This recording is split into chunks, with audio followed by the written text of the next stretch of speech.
Clip number 526۔ اس clip میں انشاءاللہ آپ قرآن پاک کی سورہ ہود کی آیت نمبر 44 سے لے کر 46 تک کی تلاوت، ترجمہ اور تفسیر قرآن صراط الجنان سماعت فرمائیں گے۔ بسم اللہ الرحمن الرحیم۔ ترجمہ، اللہ کے نام سے شروع جو نہایت مہربان رحمت والا ہے۔ وقیل یا ارض ابلعی ماءک ویا سماء اقلعی وغیض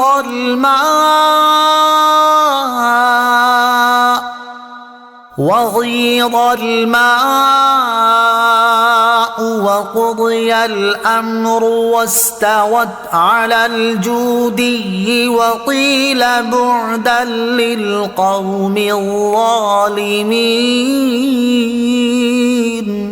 ترجمہ، اور حکم فرمایا کہ اے زمین اپنا پانی نگل جا، اور اے آسمان تھم جا، اور پانی خشک کر دیا گیا اور کام تمام ہو گیا، اور وہ کشتی جودی پہاڑ پر ٹھہر گئی، اور فرما دیا گیا ظالموں کے لیے دوری ہے۔ وقیلا، اور حکم فرمایا گیا جب طوفان اپنی انتہا پر پہنچ گیا اور اللہ تعالیٰ نے حضرت نوح علیہ السلام کی قوم کو غرق کر دیا، تو اللہ تعالیٰ کی طرف سے زمین کو حکم فرمایا گیا کہ اے زمین اپنا پانی نگل جا، اور آسمان کو حکم فرمایا کہ اے آسمان تھم جا، پھر پانی خشک کر دیا گیا، اور حضرت نوح علیہ السلام کی قوم کی ہلاکت کا کام پورا ہو گیا۔ حضرت نوح علیہ السلام کی کشتی 6 مہینے زمین میں گھوم کر جودی پہاڑ پر ٹھہر گئی۔ یہ پہاڑ موصل یا شام کی حدود میں واقع ہے۔ حضرت نوح علیہ السلام کشتی میں 10ویں رجب کو بیٹھے اور 10ویں محرم کو کشتی جودی پہاڑ پر ٹھہری، تو آپ علیہ السلام نے اس کے شکر کا روزہ رکھا اور اپنے تمام ساتھیوں کو بھی روزہ رکھنے کا حکم دیا۔ عاشورہ کے روزے کی فضیلت۔ 10 محرم یعنی عاشورہ کے دن روزہ رکھنا سنت ہے، جیسا کہ حضرت عبداللہ ابن عباس رضی اللہ تعالیٰ عنہما فرماتے ہیں، رسول کریم علیہ السلام نے عاشورہ کو روزہ خود رکھا اور اس کے رکھنے کا حکم فرمایا۔ اور اس کی فضیلت کے بارے میں حضرت ابو قتادہ رضی اللہ تعالیٰ عنہ سے روایت ہے کہ حضور اقدس علیہ السلام نے ارشاد فرمایا، مجھے اللہ عز و جل پر گمان ہے کہ عاشورہ کا روزہ 1 سال پہلے کے گناہ مٹا دیتا ہے۔ وَنَادَى نُوحٌ رَبَّهُ فَقَالَ رَبِّ إِنَّ ابْنِي مِنْ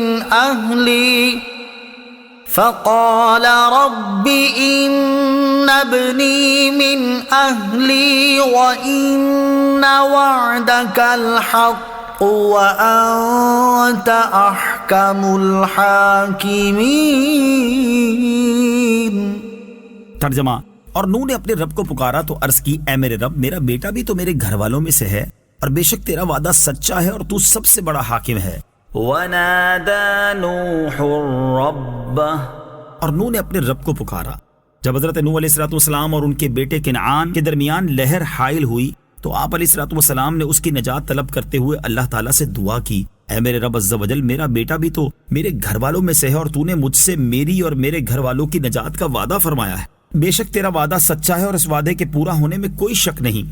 بے شک تو سب حاکموں سے بڑھ کر جاننے والا اور سب سے زیادہ عدل فرمانے والا ہے۔ شیخ ابو منصور ماتوریدی رحمۃ اللہ تعالی علیہ نے فرمایا کہ حضرت نوح علیہ السلام کا بیٹا کنعان منافق تھا اور آپ کے سامنے اپنے آپ کو مومن ظاہر کرتا تھا۔ اگر وہ اپنا کفر ظاہر کر دیتا تو آپ علیہ السلام اللہ تعالیٰ سے اس کی نجات کی دعا نہ کرتے۔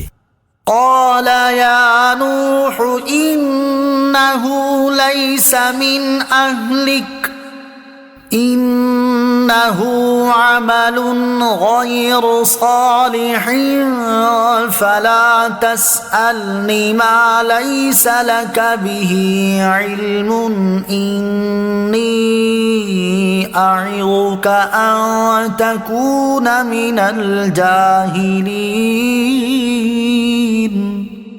ترجمہ، اللہ نے فرمایا، اے نوح، بے شک وہ تیرے گھر والوں میں سے ہرگز نہیں، بے شک اس کا عمل اچھا نہیں، بس تم مجھ سے اس بات کا سوال نہ کرو جس کا تجھے علم نہیں۔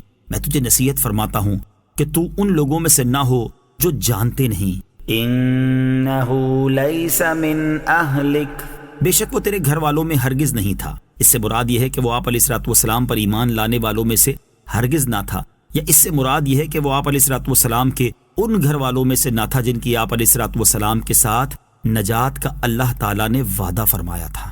نجات کے لیے صرف نسبی قرابت کا اعتبار نہیں۔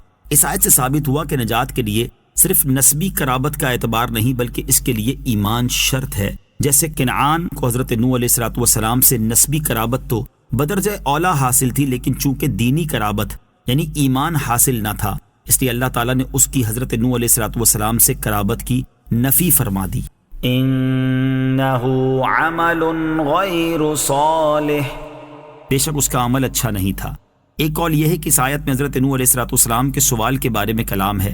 اس صورت میں آیت کا معنی یہ ہوگا کہ اللہ تعالیٰ نے حضرت نوح علیہ السلام سے فرمایا، اے نوح علیہ السلام، آپ نے جو سوال کیا وہ قبول نہیں کیا جائے گا، کیونکہ اللہ تعالیٰ صرف مسلمانوں کے حق میں شفاعت قبول فرماتا ہے، لہٰذا آپ علیہ السلام کا اپنے بیٹے کی نجات کا سوال کرنا درست نہیں۔ تنبیہ، یاد رہے کہ سوال سے منصب نبوت میں کوئی حرج واقع نہیں ہوتا، کیونکہ حضرت نوح علیہ السلام اپنے بیٹے کے اظہار اسلام کی وجہ سے اسے مسلمان سمجھتے تھے، اور انبیاء کرام علیہ السلام ظاہر پر ہی حکم لگاتے تھے۔ دوسرا قول یہ ہے کہ اس آیت میں حضرت نوح علیہ السلام کے بیٹے کے بارے میں کلام ہے۔ اس صورت میں آیت کا معنی یہ ہے کہ آپ علیہ السلام کے بیٹے کے عمل اچھے نہ تھے، وہ شرک کرتا اور آپ علیہ السلام کو جھٹلاتا تھا۔ دوسرا قول راجح ہے۔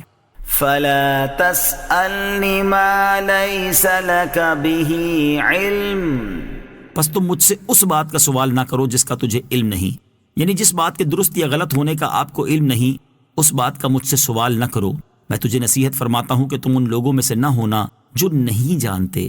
علامہ صابری رحمۃ اللہ تعالی فرماتے ہیں، اللہ تعالیٰ کے حضرت نوح علیہ السلام سے کیے گئے اس کلام میں نرمی و شفقت کا اظہار ہے، گویا کہ اللہ تعالیٰ نے حضرت نوح علیہ السلام سے ارشاد فرمایا کہ اے پیارے نوح علیہ السلام، آپ کا مقام بہت بلند ہے، اس لیے آپ کی شان کے لائق یہ بات ہے کہ آپ علیہ السلام صرف اسی کی نجات کا مطالبہ اور شفاعت فرمائیں جس کے بارے میں نجات کی امید ہے۔